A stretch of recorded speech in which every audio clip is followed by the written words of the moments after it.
listeners, welcome to the Bucknuts Morning 5 here on Monday, December 11th, 2017. I am Dave Biddle, and I'm very happy to be joined by Alex Gleitman.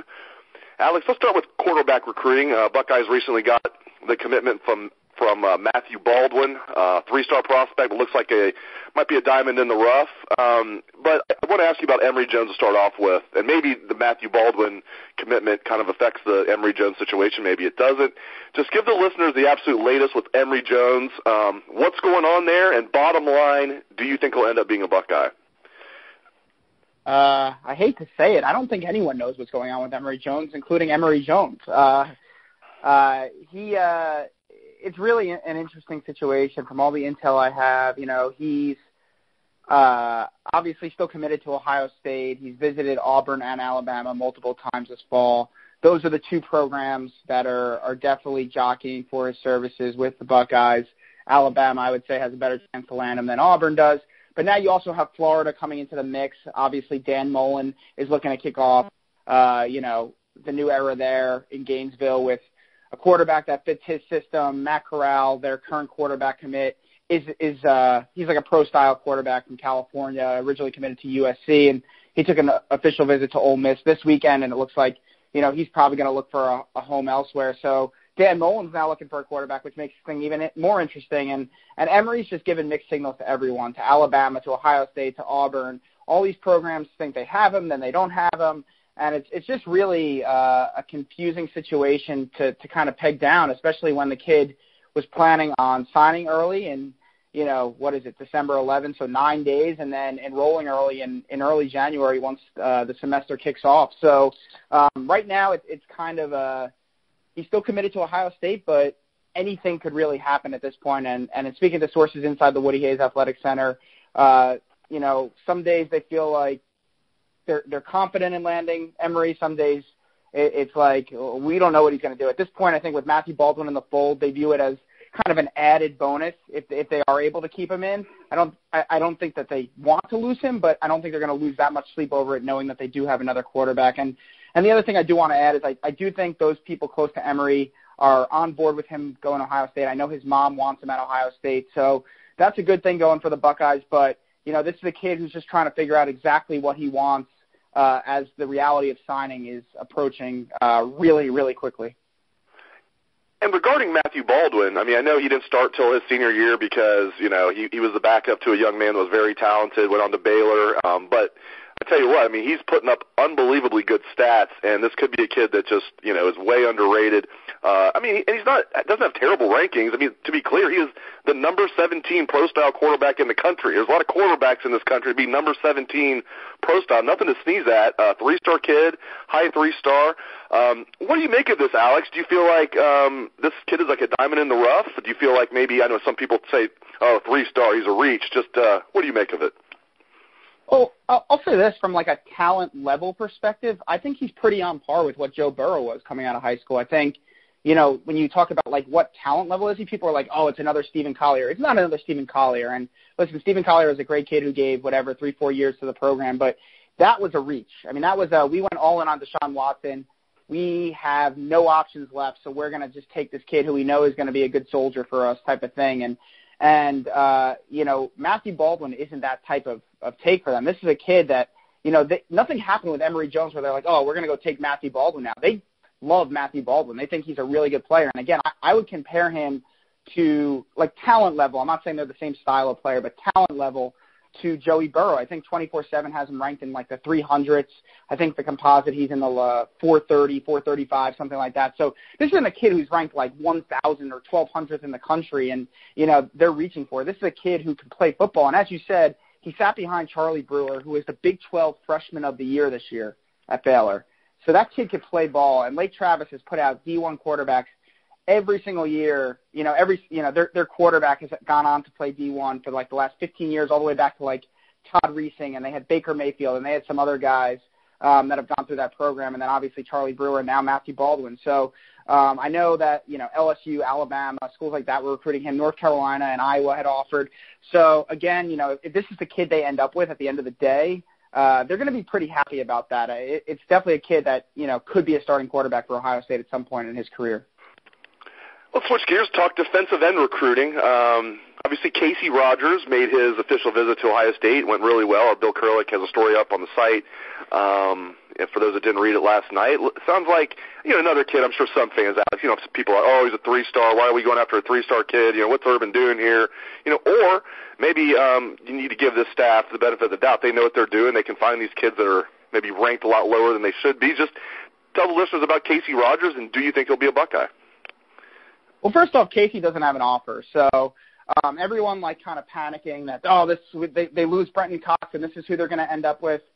Slow down a little bit because he doesn't have an offer, and as Bill wrote, he was told that they need to see who's going to the NFL and how the numbers are going to shake out and things like that. And obviously that's code for we're waiting to see how things play out before we decide to go all in on you. And Casey's a kid. He's like Sam Hubbard-esque in the sense that he was a lacrosse player. He was actually committed to Syracuse for lacrosse. Right, yep. Kind of came on late as a football player and is a very raw talent. He's still coming into his own. But in terms of that type of projection, the ceiling is the sky with that kid because, he's still, not that he never played football, but he was a lacrosse focus all the way until the last couple of years. And so this is a kid who definitely has high potential. Ohio State didn't bring him in on a visit if he, isn't going to become something one day. Alabama's bringing him out on a visit next weekend. So clearly, big-time programs are looking at him. I know Cal just offered. I know Vanderbilt just offered. That said, he definitely is a backup plan for Ohio State.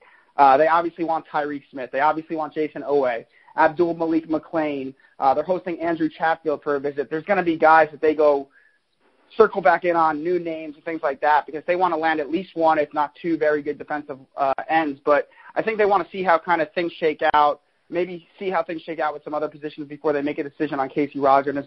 And it seems like he's okay with waiting a little bit because he knows these late offers are coming.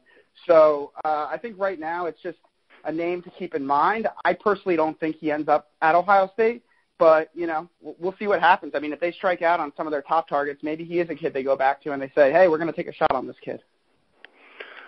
Ohio State is favored by 7 points over USC in the Cotton Bowl. Just your thoughts on that matchup and your thoughts on the point spread, and how do you feel like, I know we're still a ways away from the game, but a little more than 2 weeks, but just your thoughts on this matchup, Buckeyes and Trojans.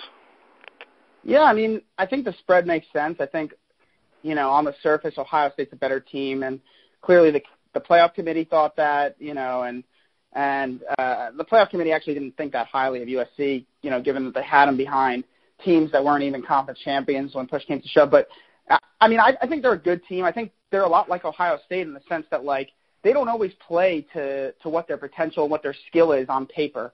And, Sam Darnold, I think everyone, he had a great year last year, and I think maybe he got a little too much hype. I think he's a good quarterback, but I don't think he's as good as everyone thought he was. But he's going to be able to put up some points. And if Ohio State, doesn't fix some of the issues that they had against Iowa, against Oklahoma, against some other teams against the pass, they're definitely going to have problems against USC. But USC is actually a team that likes to run the ball. They don't always rely on Sam to win them ball games. And, I think it's going to come down to more so how does the Ohio State offense operate? Is it good J.T. Barrett and the passing game's working and they're balanced and they're just moving the ball? Is it average J.T. Barrett and they're, going to put up 31 points and, who knows at that point? Or is it going to be bad J.T. Barrett where Ohio State's going to have to really grind out a victory? And, with so much time to prepare for USC, you have to imagine that some new wrinkles are going to go in. They're going to break down the film. They're going to see what has worked over the last, few games and hopefully commit to the running game and the RPO game and just play to JT's strength a little bit because, there was a JT Barrett for a stretch of 6 games or 7 games in the middle of the season that was really, really good. And I know some of the competition during that stretch was bad, but, I mean, look at how he played against Penn State. And, I mean, even Nebraska, I know the competition wasn't that great, but, I mean, look at how he played even in poor weather. It's just, where's that JT Barrett? Where's that Ohio State passing game? And I think that's going to tell us if Ohio State wins or loses that bowl game against USC. And the other big topic regarding the bowl game, and I know some Ohio State players have already been asked about this. I personally asked Billy Price about it on Friday. They had a little get-together with some players and a small media contingent there Friday night over at the WAC. And I asked Billy Price, and, I love Billy. He's so passionate. He almost was like he was offended. Not that I asked the question, just almost that it's even a thing in football. You know, Billy is such a great leader. He's such a great kid. I don't even call him a kid. He's a man. He's such a great man. And Billy did say, I could never imagine that happening here. And I believe him. I believe him. That being said, it won't shock me if Denzel Ward sits this game out. You know, I don't think he will. I don't think he's on the record saying one way or the other, but what's your take? You have Sam Hubbard. You have Billy Price. I can pretty much assure you Billy Price is not going to sit this game out. You have Denzel Ward. He's a surefire first-rounder. It's not a playoff game. Do you think any Buckeyes will sit this game out? I don't, for two reasons. As you said, I don't think it's in the culture of the program, and more so this specific team to do that. Obviously, in 2013, we don't have it on the record like the way Leonard Fournette or Christian McCaffrey were last year, but Bradley Roby pretty much, he did that. He did, yeah. You're right, he did, yep. And that was the culture. You know, the culture really hasn't changed as far as Urban Meyer running the program. But that said, I think this team, I do think they really are close. And I do think that missing out on the playoff the way they did with the resumes against Alabama, I think they kind of want to prove something a little bit to the committee and to everyone else that who they really are and show them that they made a mistake. And as you said, Denzel Ward's a guaranteed first-round pick. He's the only one I can even justify. Billy Price too, but as you said, Billy Price he's not missing this game. So Denzel Ward's really the only person I could justify saying sitting out this game or playing this game does you no good. Right? I mean, not that he's going to perform poorly. It's more like you don't want to get hurt. But Sam Hubbard, Jerome Baker, Draymond Jones, Mike Weber, I mean, anyone we're talking about potentially going pro, and even like the guys like Jamarco Jones who are seniors and obviously J.T. Barrett and guys like that, I think they can all benefit by playing well in this game and potentially boosting their draft stock a little because you know there's going to be a ton of scouts at this game looking at both teams. So for all those reasons, I just don't see it happening because I don't think Denzel Ward's that type of guy. Again, nothing wrong if he does do it. I think it's a smart business decision for him, but I just don't see him doing it, knowing what I know about Denzel Ward. I agree with you, and I hope that's how it works out. And, you know, USC has Sam Darnold there, who's something think might be probably not the top picks. I think Josh Rosen's pretty much risen to the top there, but still, if Darnold leaves, there's some talk he might come back, be a fourth-year junior next year. But he's projected as a top 5 picks. I think for both sides, I hope Darnold plays. I hope all the Buckeyes play, and I do think you're right, Alex.